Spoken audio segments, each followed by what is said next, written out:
बिस्मिल्लाहिर्रहमानिर्रहीम, अस्सलाम वालेकुम। अली सलमान जी टीवी के तमाम नाज़रीन को जी स्पोर्ट्स में खुश आमदीद है कहता है, जहाँ पीर से लेकर जुमेरात तक रोज़ाना रात 11:05 पर हम इस महफिल को सजाते हैं आपके लिए और बात करते हैं उस दिन खेले जाने वाले मैचेस के बारे में या उस दिन से जुड़ी स्पोर्ट्स की खबरों के बारे में। और जनाब आज का दिन जो है पाकिस्तान की क्रिकेट की हिस्ट्री में बड़ा तारीख साज हैसियत का हामिल है, क्योंकि आज के दिन पाकिस्तान ने 1992 का वर्ल्ड कप अपने नाम किया था। और जी स्पोर्ट्स को यह खासा हासिल है कि जी स्पोर्ट्स हमेशा अपनी मेमोरीज़ को, पाकिस्तान के स्पोर्ट्समैन की मेमोरीज़ को हमेशा जो है वो याद रखता है और अपने शो में उन अचीवमेंट का और उस दिन से जुड़ी यादों का जो है वो ज़रूर तस्करा होता है। यही वजह है कि आज के शो में हम मोस्टली बात करेंगे 1992 के वर्ल्ड कप के हवाले से और याद जो हमारी ज़बरदस्त एक तारीख रही है उन यादों को जो है हम तरोताज़ा करेंगे, क्योंकि आज हमारे साथ एक ऐसी शख्सियत मौजूद होंगे कि जो अगर उस 1992 के वर्ल्ड कप के स्क्वाड में नहीं होते उनको तो शायद पाकिस्तान जो है वो सेमीफाइनल और फिर फाइनल तक भी नहीं पहुँच सकता था। लेकिन अफसोस की बात यह है कि उनको वो मुकाम नहीं दिया गया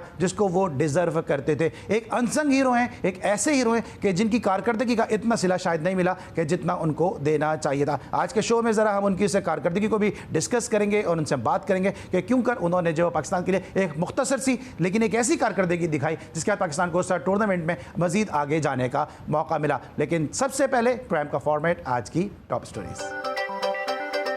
पाकिस्तान और न्यूजीलैंड के दरमियान 5वां T20 कल खेला जाएगा। ग्रीन शर्ट्स में तब्दीलियों का इम्कान।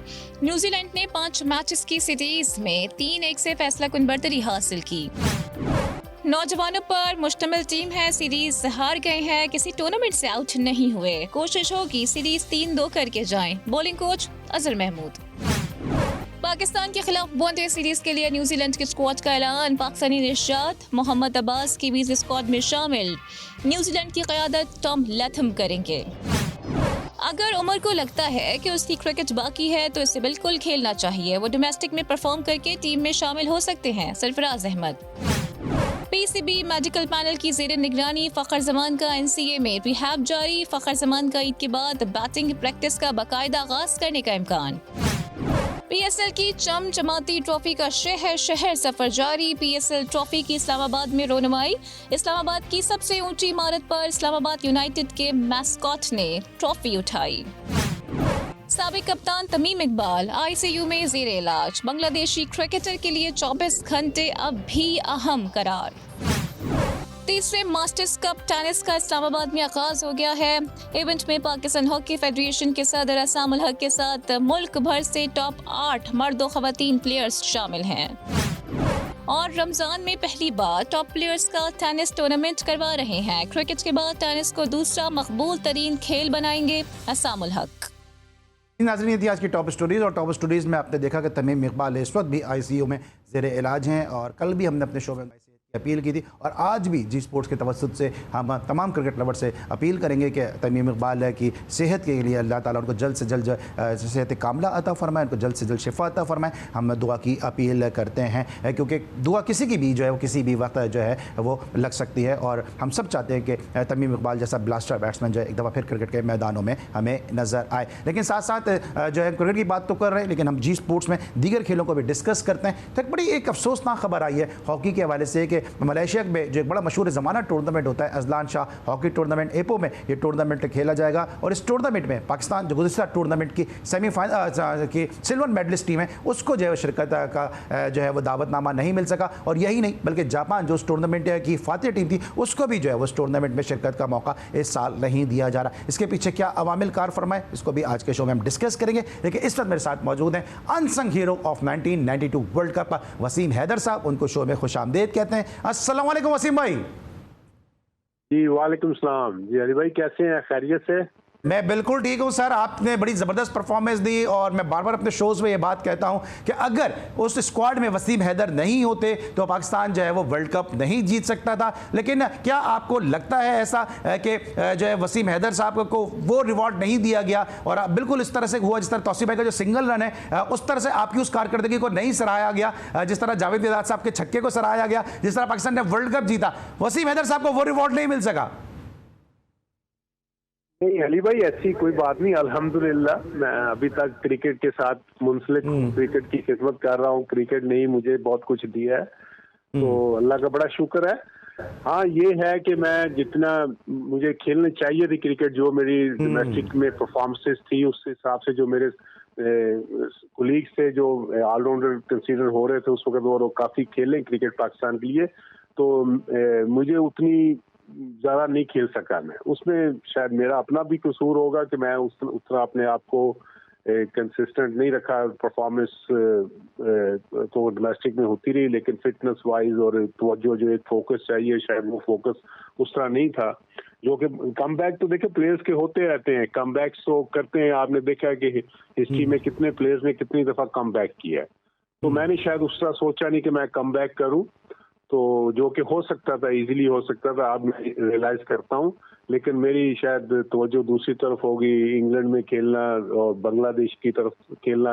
मैं पाकिस्तान का पहला ओवरसीज प्रोफेशनल था बांग्लादेश में, जो जाके 94 में खेला, और मैं 6 साल वहाँ भी खेला।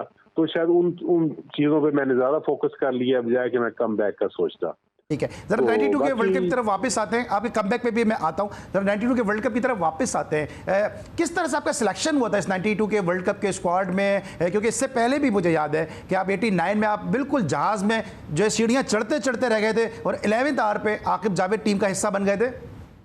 वो 88 में था, क्योंकि 87 में मैं young promising player of the year का अवार्ड मुझे पीसीबी ने दिया। तो वो 87 की बात है, 88 की बात है।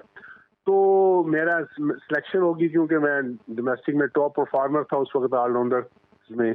तो सब कुछ हो गया, थोड़े दिन रह गए थे जाने में। तो इमरान भाई को आकिब जावेद से इंट्रोड्यूस कराया। वो सदीक साहब होते थे, एक सदीक तबसरा कहते हैं उनको, उन्होंने इंट्रोड्यूस कराया। वो आकिब जावेद को कोई चैरिटी मैच था इंडिया में लेके गए, वहाँ पे उन्होंने मुंबई के अलावा इंडिया की सेलिब्रेशन थी, और वो मैच था कि जिसमें सचिन तेंदुलकर ने पाकिस्तान के लिए फील्डिंग की थी। जी जी, बिल्कुल सही कह रहे हैं आप, क्योंकि आपको इन चीज़ों का बड़ा नॉलेज है। तो फिर वो आकिब, इमरान भाई को अच्छे लगे तो आकिब को साथ ले गए वो। फिर क्योंकि आकिब 88 में ऑस्ट्रेलिया का अंडर 19 का टूर करके आए हुए थे, अंडर 19 खेल के आए थे आकिब और बासित अली वगैरह, ये गए हुए थे उसमें। जी जी बिल्कुल। तो इसलिए फिर वो मेरी जगह वो चले गए। तो देखिए, मैं 83 का मेरा फर्स्ट क्लास का डेब्यू था, 92 में खेला। फिर 91 में बेस्ट बॉलर हुआ मैं विल्स कप का, जो कि पाकिस्तान का उस वक्त सबसे अच्छा कंसीडर होता था टूर्नामेंट, जो कि टीवी पे मैचेस आते थे। उसमें मेरी बड़ी अच्छी परफॉर्मेंस हुई। 91 में मैं बेस्ट बॉलर हुआ, जिसकी बेस पे मुझे शारजा लेके गए टीम, जहाँ पे इंडिया और वेस्ट इंडीज के साथ पाकिस्तान की ट्रायंगल सीरीज हुई। अपना ऑस्ट्रेलिया कप कहते हैं उसको, वो हुआ। तो उसमें मुझे मौका नहीं मिला। वो वकार उस वक्त फिट थे, बहुत अच्छे फिट थे। वकार, आकिब और वसीम, ये तीन खेल रहे थे, चौथे इमरान भाई होते थे। तो मुझे वो मौका नहीं मिला। फिर अनफॉर्चुनेटली वकार को इंजरी आ गई बैक की, लेकिन उसके बावजूद कि वो वकार बहुत अच्छी बॉलिंग कर रहा है, उस वकार को ऑस्ट्रेलिया लेके गए 92 वर्ल्ड कप से पहले, जो एक महीना वहां पे टीम रही कि वकार का किसी तरीके से इसके रिहैब हो जाए और इसका फिटनेस हो जाए। तो लेकिन बैड लक टू वकार के वो फिट नहीं हो सके। फिर मुझे वकार ही जगह कॉल किया गया दोबारा ऑस्ट्रेलिया। अच्छा, वो जो टीम थी, अगर इंतखाब आलम साहब ने बड़े अच्छे तरीके से उस टीम को मैनेज किया, फिर जूनियर और सीनियर का बड़ा जो कॉम्बिनेशन था, क्योंकि उस वक्त की जो स्टेटमेंट तो ये थे कि खुद टीम में मौजूद लोगों को भी, जो सीनियर प्लेयर थे, उनको भी यकीन नहीं था कि ये टीम वर्ल्ड कप जीत लेगी। तो आप तो वहाँ पे जो जूनियर प्लेयर थे, टीम का क्या माहौल था उस वक्त? देखिए, टीम ये था कि शुरू के मैच जो हम हारे थे, शुरू के मैच तो मुसलसल हार रहे थे ना, सारे प्रैक्टिस मैच भी हारे हैं आप लोग। लग रहा था कि टीम, उससे लग रहा था कि टीम बाहर हो जाएगी। लेकिन जो इमरान भाई, इनका ये की था कि नहीं, हमने जीत के जाना है, हमने जीत के जाना है। तो वो कुछ डाउट्स तो जाहिर थे, मैचेस हारे हुए थे और कोई बहुत कम चांसेस रह गए थे। फिर जो हम 74 पे आउट हुए अगेंस्ट इंग्लैंड, इसमें मैं मैच खेला था वो, तो उसमें मैंने काफ़ी लंबी बैटिंग की, जो मुझे यही इंस्ट्रक्शंस दी गई थी कि आपने अंदर जाके खेलना है जितना भी आप लंबा कर सको, ताकि वो नज़र आ रहा था ओवरहेड कंडीशन जो थी कि किसी वक्त भी शावर गिर सकता है। और शावर हम क्योंकि इतने ज़्यादा आउट हो गए, तो जब मैं बैटिंग करने गया तो 5-6 आउट हो गए थे 25-30 रन पे। तो मैं गया, फिर जाके मैंने काफी लंबा खेला और लगा रहा और काफी टाइम आपने कंज्यूम किया, काफी बॉलें आपने वहां पे सर्व किए, जिसकी वजह से मजीद में वेदर खराब हुआ। जी, वेदर खराब हुआ, उससे एक पॉइंट वो मिला जो हमें, तो उस एक पॉइंट की वजह से हमें फिर आगे क्वालिफाई करने में, सेमीफाइनल में पहुंचने में आसानी हुई। क्योंकि वो पॉइंट बड़ा इंपॉर्टेंट था वसीम हैदर भाई, क्योंकि अगर आप वहां ना इतना रुकते, ना इतनी बॉलें आप कंज्यूम करते, तो शायद इंग्लैंड की टीम पहले बैटिंग कर जाती है और बड़ी आसानी के साथ उस टारगेट को चेस कर जाती है।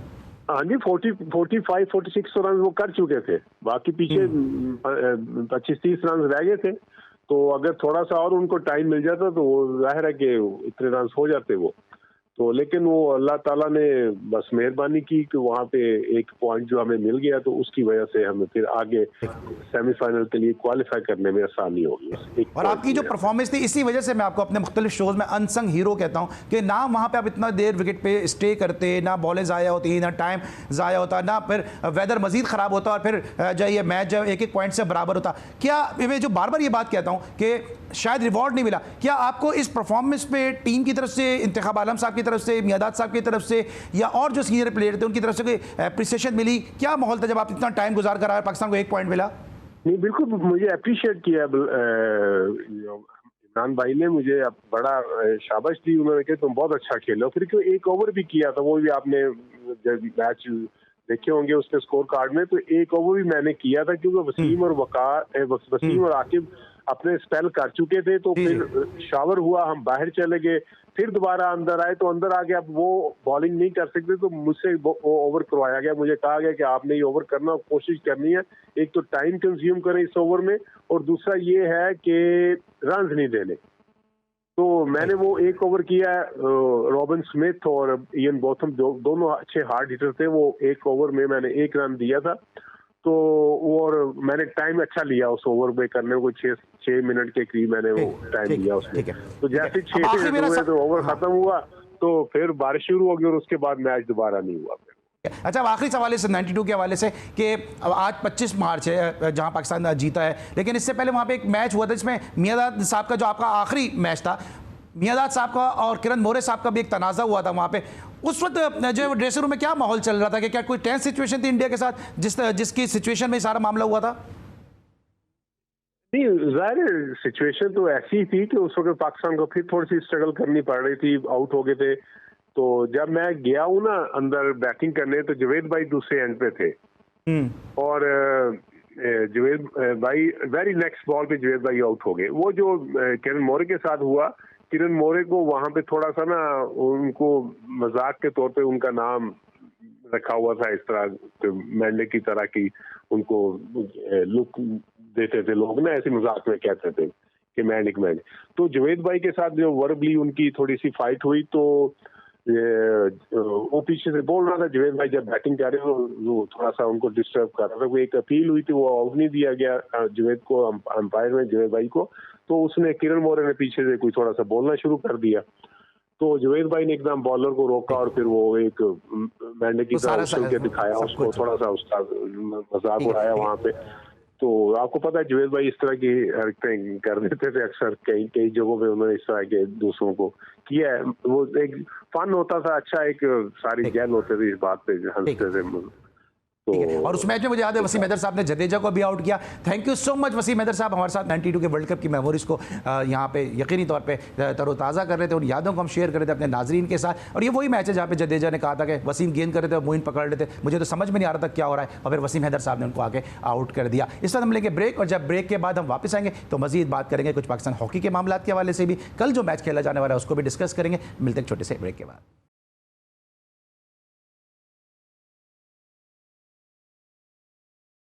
Welcome back after the break. और ब्रेक पर जाने से पहले हमारे साथ पाकिस्तान के former international cricketer Waseem Haider साहब मौजूद थे। 92 के वर्ल्ड कप की यादों को हम ताज़ा कर रहे थे, लेकिन अब हम बात करेंगे ज़रा हाल की, क्योंकि हाल जो है हमारा वो हमेशा जो है वो उस पर जो है वो डिस्कशन जारी रहती है, और हाल जो है हमारा हाल कम और बदहाल जो है वो ज़्यादा है, क्योंकि पाकिस्तान की परफॉर्मेंस जो है वो बहुत ख़राब चल रही है। पाकिस्तान की टीम को लेकर तनकीदों का सिलसिला शुरू हो चुका है, और इसी हवाले से शाहिद आफरीदी ने भी एक ट्वीट किया है, और क्या ट्वीट किया है आपको स्क्रीन पर दिखाएंगे कि शाहिद खान आफरीदी साहब ने जो ट्वीट किया गया for the final game, the players on the bench should be given a chance. With the series lost, Shadab and Shaheen can be rested and replacement given an opportunity. उन्होंने कहा कि जनाब बेंच पे जो मौजूद player हैं उनको chance देना चाहिए और शाहीन और शादाब दोनों को जो है वो रेस्ट देना चाहिए। ये शाहिद आफरीदी साहब ने सोशल मीडिया पे ट्वीट किया है। इस वक्त मेरे साथ पाकिस्तान के क्रिकेट के मामलात पर गुफ्तगू करने के लिए, पाकिस्तान हॉकी के मामलात पर गुफ्तगू करने के लिए मौजूद है हमारे नुमाइंदे खुसूसी, जिनका स्पोर्ट्स पे बड़ी गहरी निगाह है। पाकिस्तान की जो सरकर्दा स्पोर्ट्स की तंजीमें हैं उनमें वो बड़ी कलीदी ओहदों पर मौजूद हैं और बहुत ज़बरदस्त रिपोर्टिंग के हवाले से अपना नाम और मुकाम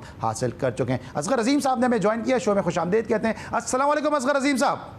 वालेकुम सलाम अली भाई, कैसे हैं? ठीक ठाक है? बिल्कुल ठीक ठाक हूँ जनाब, बहुत बहुत शुक्रिया, आपने अपनी गुनागो मसरूफियात में से हमें वक्त दिया। बड़ी मसरूफियात हैं आपकी जनाब, कभी हम देखते हैं आप गवर्नर साहब के साथ हैं, कभी हम देखते हैं स्पोर्ट्स की मुख्तलिफ आप फेडरेशन की माशाल्लाह नुमाइंदगी करते नज़र आ रहे हैं और हमें बड़ी खुशी होती है कि जब हम ये देखते हैं कि इंटरनेशनली जो है वो आपको जो है वो सराहा भी जाता है। लेकिन जब पाकिस्तान की टीम को सराहने का सिलसिला जो है वो कुछ ज़्यादा नज़र नहीं आ रहा है और अब जो है वो शाहिद आफरीदी ने भी कह दिया है कि जनाब बेंच कर देना चाहिए शाहीन को और शादाब को। किस हद तक आप मुत्तफिक हैं स्ट्रीट से?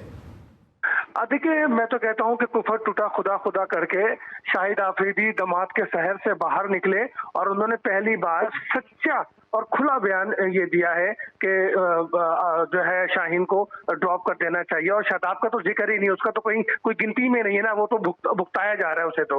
लेकिन शाहीन को जो है उन्होंने पहली बार ये बात कही और मैं समझता हूँ कि शाहीन जो कि अब 4 ओवर में जो है वो 4 T20 में जो है वो तकरीबन 200-300 रन दे चुके हैं, तो मेरा ख्याल है कि उनको लिए अगर ये कहा गया है तो बिल्कुल दुरुस्त कहा गया है। शाहीन को अब लंबी छुट्टी पे भेजा जाए, उसे आराम कराया जाए ताकि वो अपना रिदम हासिल कर सके। उनकी जो बॉलिंग एक्शन में प्रॉब्लम है उसकी ट्रेनिंग कराई जाए। मेरी समझ में नहीं आता कि जब ऑस्ट्रेलिया में बात हो गई है कि शाहीन को भेजा जाएगा और उसकी ट्रेनिंग कराई जाएगी तो फिर ऑस्ट्रेलिया क्यों नहीं भेज रहे हैं, क्यों उसे सीरीज में जाया कर रहे हैं? इस तरह तो वक्त के साथ साथ वो मुकम्मल खत्म हो जाएगा और फिर हम एक अच्छे बॉलर से महरूम हो जाएंगे। तो मेरा ख्याल है कि शाहिद आफरीदी के बयान को मैं बिल्कुल सपोर्ट करूंगा। शाहीन को ड्रॉप किया जाए, उसे आराम कराया जाए, उसका जो ट्रेनिंग मुकम्मल कराया जाए और उसकी जो भी खामियां है उसको दूर कराना बहुत जरूरी है। शादाब के लिए तो मैं कहूंगा कि अपने मुंह से खुद ही कह दो कि ए कौम मुझे माफ कर दो, मैं पर्ची पे आया हूँ, अब मैं कुछ नहीं कर सकता, ना पहले कुछ किया है। 3-4 सालों में उसकी परफॉर्मेंस 0/0 है। आपको असगर ये लगता है कि जो शाहिद आफरीदी का जो ये ट्वीट है ये फेस सेविंग है इन दोनों की? देखिए, फेस सेविंग अगर आप कहते हैं तो इसको भी पॉजिटिव वे में लें, क्योंकि एक खुला बयान है और हकायक पर मबनी है, क्योंकि ये चीज होनी थी और ये हुई है। कल तक शाहिद आफरीदी में भी और अंदरूनी खाना भी शाहीन को सपोर्ट करते रहे हैं, उसके लिए आवाज बुलंद करते रहे हैं। लेकिन आज आप ये देखें कि वो खुद मजबूर हो गए हैं कि वो खुद अपने ही दामाद के लिए कह रहे हैं कि इसको ड्रॉप कर दो। इस मीन के वो ये मान गए हैं कि शाहीन में वो दमखम नहीं रहा, उसको आराम की और उसकी ट्रेनिंग की, उसको तरबियत की जरूरत है। तो मेरा ख्याल है कि अली भाई इस बात को हम पॉजिटिव लें और पाकिस्तान क्रिकेट बोर्ड को खास के वो जो हमारा बैठे हैं क्या कहते हैं चीफ सेक्रेटरी भी है, हेड कोच भी है और पता नहीं क्या क्या है, तो मेरा ख्याल है कि उनमें चाहिए कि अब वो जो है ना पानी ज्यादा पिए, फैसला करें। ठीक है, तो आपको क्या लगता है कि हमें पाकिस्तान टीम पे तनकीद करनी चाहिए या नहीं तनकीद करनी चाहिए? क्योंकि अजहर महमूद तो ये कह रहे हैं कि हम सीरीज ही तो हारे, कोई टूर्नामेंट से थोड़ी बाहर हुए हैं। अब हमारी बदनसीबी है कि एक नॉर्मल दर्जे का बंदा हमारा एक तवील अरसे से लगा हुआ है और उसकी बुनियादी वजह उसके पीछे उसकी मिसेस की वो कंपनी है जो अब भी खिलाड़ियों के लिए मार्केटिंग का काम कर रही है, उनसे एग्रीमेंट करती है लीग के और उनसे अपना कमीशन लेती है। तो मैं समझता हूँ कि इस खर्चे से निकलना होगा। इंतजाम उल हक को जब हमने इससे बाहर किया तो अजहर महमूद को भी बाहर करना चाहिए और तो कोई दो राय नहीं है। मैंने ऑस्ट्रेलियाई दोस्तों से ये कन्फर्म किया है कि अजहर महमूद की मिसेज जो है वो खिलाड़ियों के लिए एक मार्केटिंग कंपनी जो है वो चला रही है, जिनके काम जो है वो ऐसे ही है जैसे साया के थे। तो मेरा ख्याल है कि अजहर महमूद तो किसी को बाहर चाहिए, उसकी कोचिंग में ऐसी कोई चीज नहीं है। वो ना ही पाकिस्तान क्रिकेट में उसने कोई बड़ा कारनामा अंजाम दिया है और ना ही तना हमें कोई सीरीज या कोई मैच उसने जिता के दिया है। उसकी वो क्वालिटी ही नहीं है कि वो बॉलिंग कोच बन सके। मेरा ख्याल है कि अगर वो जो बात कर रहे हैं वो सिर्फ अपनी नाअहली को छुपाने के लिए ये सारी बातें कर रहे हैं। एक नाअहल आदमी नाअहली वाली ही बात करता है कि हम सीरीज तो हारे हैं, कोई टूर्नामेंट से तो बाहर नहीं हुए, एक बॉलर दूसरे बॉलर को सपोर्ट नहीं कर रहा, एक अच्छी बॉल करता है तो दूसरे एंड से रन चले जाते हैं। और भाई तुम इतने सालों से टीम के साथ चिपके हुए क्यों हो? तुम कर क्या रहे हो? तुम्हारा किरदार क्या है? अगर तुम्हारा किरदार वहां पर नहीं बनता कौम पे एहसान करो, खुद ही घर में जाओ, नजीर कायम अच्छा, करो। ये जो एक नया लॉलीपॉप दिया जा रहा है मुसलसल कि टीम अभी नई है, कौन सी नई टीम है? इसमें सिर्फ एक दो लड़के तो नए हैं, बाकी तो सारे पुराने ही लड़के हैं। एक अब्दुल समद को आप लेके गए हैं और एक आप जो है वो नवाज को लेके गए, ये उमर बिन यूसुफ को लेके गए हैं, उसको तो मौका भी नहीं मिला खेलने के लिए। तो कौन सी टीम ये नई है? देखिए अली भाई, आपकी बात कुछ हद तक तो सही है कि टीम ये नई नहीं है, लेकिन आप ये देखें कि इन प्लेयर्स में कोई भी 3-4 डोमेस्टिक सीरीज खेला हुआ नहीं है, परफॉर्मर ये कंटिन्यू 9 मैच 12 मैच 13 मैच के परफॉर्मर हैं ये, और इनको अगर आपने आजमाया है तो इनको ये टाइम देना चाहिए। लेकिन आप इसमें इनकी टेक्निक भी तो देखें ना। हसन ने 44 बॉल पे शानदार सेंचुरी स्कोर की, और वो वही अंदाज था जो अंदाज जो है शाहिद आफरीदी का था अगेंस्ट श्रीलंका। अगर मैं ये कहता हूँ कि अगर शाहिद आफरीदी की सेंचुरी पे इतने सारे मैच खेल सकता है, तो कहीं ऐसा नहीं कि हसन की एक सेंचुरी पे इतने सारे मैच खेल जाए। टेक्निक देखा जाए कोई भी उसकी दुरुस्त नहीं थी, उसे चांस मिलते रहे और वो खेलता। अब देखने के पहले 2 मैच और चौथे मैच में वो टेक्निक वाज़े तौर पर नजर भी आ रही है। तो एक आपको पॉलिश करने की जरूरत है, उसको समझाने की जरूरत है, बनने की जरूरत है, उसकी टेक्निक में काम करने की जरूरत है। लेकिन ये हमारे यहाँ सोशल मीडिया तो अल्लाह माफ करे कि वो एक मैच को उसको इतना बड़ा हीरो बना दिया। देखिए, लेकिन आपकी बात से भी मैं किसी हद तक एग्री करता हूँ कि ठीक है, जो अगर हम कहते हैं कि टीम नई है तो हमारी बैटिंग थोड़ी सी, ये कह सकते हैं कि रेलिवेंटली थोड़ी सी हमारी बैटिंग जो है वो नई है। बॉलर तो हमारे वही है जो एक्सपीरियंस बॉलर हैं। अगर आप शाहीन की बात करते हैं, अगर आप शादाब की बात करते हैं, अबरार की बात करें, हारिस रऊफ की बात करें, तो ये भी तो 200 रन खा रहे हैं। बॉलिंग स्टैंड की तो मैं बात ही नहीं कर रहा ना, मैंने तो बैटिंग की बात की। नहीं, मैं वैसे एक बात कह रहा हूं कि अगर ये बात कही जाती है तो बॉलर तो आपके पुराने हैं ना, बॉलर तो आपके 200 रन खा रहे हैं। अली बिल्कुल सही कह रहे हैं, लेकिन हारिस और शाहीन और अपना शाहिद आफरीदी, शादाब, इसी तो टीम में जगह नहीं दिखी ना, इनको T20 में वनडे में भी जगह नहीं दिख रही है। लेकिन इन्हें तो जबरदस्ती उनके सर पे मुसलसल किया गया, जबरदस्ती डाला गया है इनको। तो जब एक प्लेयर कंटिन्यू आप 2-3 साल की परफॉर्मेंस उठा के देख लें कि ये हमारे बॉलर्स क्या कर रहे हैं, जब ये नहीं चल पा रहे तो चीफ सेलेक्टर को चाहिए था, बोर्ड को चाहिए था कि इन्हें आराम करा के, जब आप बॉलर बैट्समैन अब फ्रेश दे रहे हैं तो आप बॉलर भी फ्रेश दे देते। इनके एहसान लेने की क्या जरूरत थी? ये क्या है, ये शादाब क्या है सिवाय एक दामाद होने के, इसका और क्या परफॉर्मेंस है? आपको याद है ना, फरहत खान हमारे जो बैट्समैन हुआ करते थे वो इलियास के दामाद थे, हुआ था। हर जगह जब वो जहां जाते थे दामाद की आवाजें आती थी। तो ये इसके साथ भी जो है यही वाला है कि जहां जहां ये जाएंगे इनको दामाद की आवाजें ही आएंगी। तो यही सूरत हाल सामने आ रही है। अच्छा, क्रिकेट को जरा हम वाइंड अप करेंगे। कल क्या उम्मीद है आपको, क्या पाकिस्तान कमबैक करेगा? जिस तरह कहा भी है कि 3-2 से जो है हम सीरीज को वाइंड अप करने की कोशिश करेंगे। देखिए, कोशिश तो ये कर सकते हैं, लेकिन मैंने तो इस टीम से सिर्फ एक उम्मीद रखें कि जितने गए हैं इतने वापस पाकिस्तान आ जाए, बस। कोई उम्मीद नहीं है। ठीक है, असगर भाई हमारे साथ रहेगा क्योंकि इस वक्त हम लेंगे एक ब्रेक, और जब ब्रेक के बाद वापस आएंगे तो बात करेंगे कुछ हॉकी वाले से। मिलते एक छोटे से ब्रेक के बाद।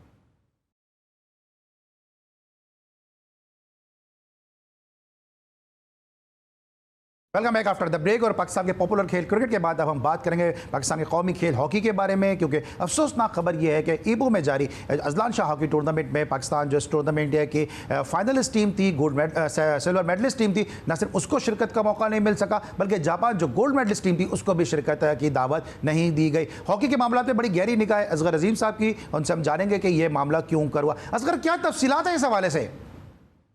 देखिए, इस हवाले से तफसीलात कोई अच्छी नहीं है। हमें शर्मिंदगी होती है जिक्र करते हुए भी कि मलेशियन हॉकी फेडरेशन, जो कि पाकिस्तान का दोस्त है, पाकिस्तान से बड़े लगाव रखता है, उसने पाकिस्तान हॉकी फेडरेशन को अजलान शाह के लिए दावत नहीं दी।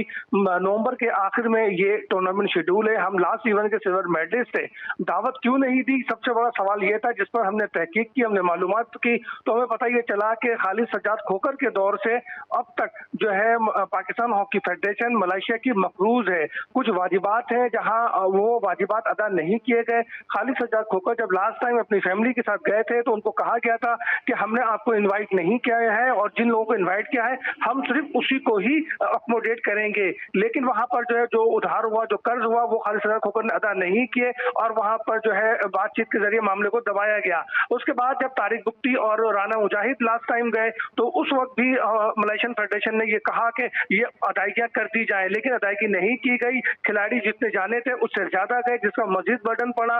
और उसके बाद अब तक जो है उन्होंने कोई पलटकर मलेशियन हॉकी फेडरेशन को जवाब तक नहीं दिया, जिसके बाद मलेशियन हॉकी फेडरेशन नाराज हुई और उसने पाकिस्तान को इनवाइट नहीं किया। हमने इस बात की तस्दीक जो है FIH के एक कांग्रेस मेंबर है उनसे भी की, और उसके साथ साथ हॉकी फेडरेशन के इंतहाई आला तरीन ओहदेदार से भी की, जिसने नाम न लेने की शर्त पे बताया कि मामला तो लेन देन का है, लेकिन हम जुमेरात तक इस मामले को देख रहे हैं और हो सकता है कि हमारी टीम की एंट्री हो जाए। तो इतना बड़ा घपला है हॉकी फेडरेशन में कि जिसका हम क्या जवाब दें। यहाँ तो हॉकी में तो रोज एक नया स्कैंडल सामने आता है। आपको मालूम है कि चीन टीम ने जाना था और ये चीन टीम को नहीं भेज सके, जहाँ पे इनको जो है टिकट अरेंज नहीं हुए। फिर इसके बाद इनको एम्पायर भेजने थे वर्ल्ड लीग में, वो एम्पायर भी नहीं भेज सके। तो हॉकी फेडरेशन का तो अली भाई मामला ही उल्टा है। यहाँ तो जो ना हो वो कम है। अजीब तमाशा है ये, रोज तमाशा होता है। लेकिन पहले देखिए, पहले तमाम तरह इल्जामात होते थे कि खोकर साहब की वजह से सब कुछ हो रहा है, लेकिन अब क्या वजह है कि खोकर को खोकर भी जो है वो पाकिस्तान के हालात बेहतर नहीं और हॉकी के? देखिए, खोकर साहब का तो अलमिया ये है कि उन्होंने जो डील की थी वो डील उनके गले आ गई है। तकरीबन 1.5-2 करोड़ रुपए जो है तारिक बुख्ती साहब को मेरे जराए बताते हैं कि वो खोकर साहब को अदा करने थे, वो भी अदा नहीं हुए। तारिक बुख्ती साहब जो कि एक इंतहाई जो है बड़ी पर्ची पे फेडरेशन में मौजूद है और उनसे मामला संभल नहीं रहे। फेडरेशन का सेक्रेटरी कोई है नहीं, पाकिस्तान स्पोर्ट्स बोर्ड राना मुजाहिद को सेक्रेटरी मानता नहीं है। अजीब व गरीब अंदाज से बेलगाम होकर जो है ऑटो सिस्टम पे हमारा हॉकी फेडरेशन चल रहा है। हुकूमत जो है बजाय तवज्जो देने के उल्टा उसने जो है चले ये तो सही हुआ। चले ये तो समझ में आती है बात क्या भाई, पाकिस्तान हॉकी फेडरेशन मकरूज है खोकर साहब की वजह से। जापान का क्या कसूर है? वो तो फाइनलिस्ट टीम थी, गोल्ड मेडलिस्ट टीम थी। देखिए, जब हमने मालूम किया तो हमें ये पता चला है कि जापान को इसलिए नहीं इनवाइट किया कि यूरोप की जो टीमें थी उसको इन्होंने तरजीह दी है। जो 6 टीमों में से अब सिर्फ जो 2 टीमें जो है वो एशिया की है, एक खुद मलेशिया की और दूसरी भारत की। बाकी 4 टीमें जो है वो बेल्जियम, कनाडा, हॉलैंड और आयरलैंड, ये जो है यूरोप की टीमें, और यूरोप को अब मलेशिया जो है तरजीह दे रहा है। पाकिस्तान को बुलाना था, दरीना ताल्लुकात है, बराबराना ताल्लुकात है, लेकिन नाराजगी की वजह से, अदम अदायगी की वजह से, डिफॉल्ट होने की वजह से मलेशियन के हॉकी फेडरेशन ने इन्हें दावत नहीं दी थी। तो क्या हॉकी में भी कोई नया ब्लॉक बनने के लिए जा रहा है? हॉकी में तो रोज ब्लॉक बनते हैं। आजकल तो एक साहब सेक्रेटरी बनने के लिए पड़ तोल रहे हैं और वो जो है राना मशहूद के बहुत करीब चल रहे हैं। उनकी कोशिश है किसी तरीके से वो सेक्रेटरी बन जाए। लेकिन अभी क्या मामला चल रहे हैं बुख्ती साहब के, हैदर हुसैन साहब के, क्योंकि आप हॉकी को बड़ा क्लोजली जो है वो फॉलो कर रहे होते हैं? देखिए, बुख्ती साहब को हैदर हुसैन के मामला तो अभी तक अदालतों में है और मेरी इत्तला के मुताबिक कि शायद मजीद केसेस और हो और ये मामला अदालतों में ही यूं ही लटकता रहेगा। इस मामले को हल करने के लिए वज़ीर-ए-आज़म लेवल पे इस काम को होना है बड़ी संजीदगी के साथ, और जो वज़ीर आला बलूचिस्तान है उनका बड़ा अहम रोल होगा अगर वो इस मामले को जा रहे हैं, क्योंकि ज्यादा रुसवाई हो रही है, पाकिस्तान हॉकी तबाही की तरफ जा रही है। जिस लीग की इन्होंने बात की थी, राना मुश्किल ने ऐलान किया था, अभी तो उसको दूर दूर तक उसका कुछ पता ही नहीं है। आप सोचे जिस फेडरेशन के पास सिर्फ करप्शन के अलावा कुछ ना हो और जो चीन वादा करके और एक दिन तक वीजा लगा हो, फौरी तौर पर उन्हें बुलाया गया हो कि आए आप हमारे साथ मैच खेले, हमारे टूर्नामेंट में शरीक हो, और सिर्फ टिकट की वजह से वो टीम न जा सके और फिर हम एम्पायर वर्ल्ड लीग में ना भी सके। तो अली भाई आप सोचे कि हॉकी फेडरेशन किस दहाने पे पहुंची हुई है, कहाँ खड़ी हुई है, इसका तो जिक्र भी अब लगता है हॉकी फेडरेशन असगर पहले ही पहुंच चुकी है। अफसोस तो है कि अब क्रिकेट भी उनकी बराबरी करने के लिए उस तबाही के दहाने पर उनको ज्वाइन कर चुकी है। Thank you so much. Asghar Azeem साहब हमारे साथ मौजूद थे और आज के शो के लिए हम इंतहाई मशकूर हैं पाकिस्तान के मीडिया डिपार्टमेंट के, उन्होंने वसीम हैदर साहब को हमारे शो में जो है वो उनकी आमद को मुमकिन बनाया। असगर अजीम साहब के हम इंतहाई मशकूर हैं, उन्होंने अपनी मसरूफियात में से वक्त निकाला। आज के लिए बस इतना, इंशाल्लाह अगले शो में आपसे फिर मुलाकात होगी। अली सलमान को पूरी प्रोडक्शन टीम के साथ इजाजत दीजिए। अपना बहुत ख्याल रखिए। अल्लाह हाफ़िज़।